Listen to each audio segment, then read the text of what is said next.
สบายดีเมืองหลวงดินแดนที่เขาลือสาแสนงามนักหนาวัดวาหิตของประเพณี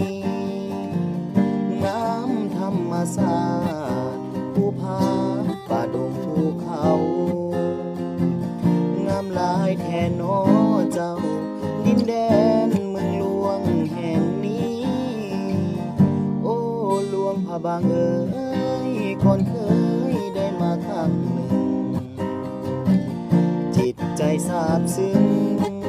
ตาลึงจนบ่อยากเมื่อโอ้ธรรมศาสตร์น้ำตกตาดกวงสีแห่งนี้เชิญเที่ยวไปวัดภูสีวัดเสียงทองที่มีมายาวนานอาณาจักรลานสร้างสื่อเดิมคือเมืองเวียงทองตั้งอยู่เข้มสายน้ำของมีน้ำขานน้ำอุไหลผ่านมีวัดวาอาหารที่เก่าแก่หลายบ่อนเที่ยวชมสุขใจเหลือล้นเห็นผู้คนยิ้มแย้มแจ่มใสเชิญเที่ยวทำติ่งทำปักกูกลางภูเขาลูกใหญ่ล่องเรือเที่ยวส่งไปสมทิวทัศน์สองฝั่งแม่น้ำคองห้องหอยประวัติศาสตร์ตาดแซ่ที่สวยสดงดงามขอเชิญเด้อทุกท่านมาเยี่ยมยามเมืองหลวงแห่งนี้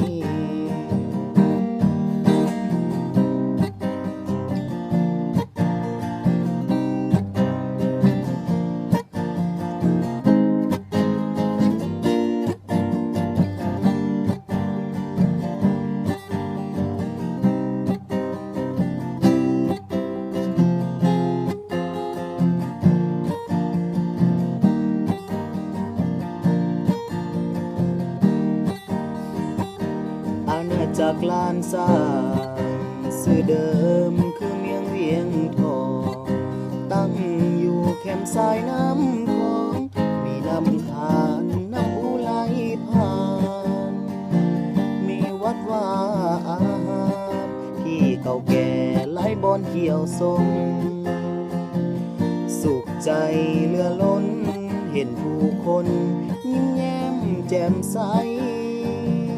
เชิญเที่ยวทำติ่งทำปักกูกลางภูเขาลูกใหญ่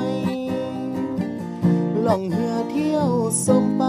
สมทิวทัศน์สองฝั่งแม่น้ำคองห้องหอยประวัติศาสตร์ตาดแซ่ที่สวยสดงดงามขอเชิญเด้อทุกท่าน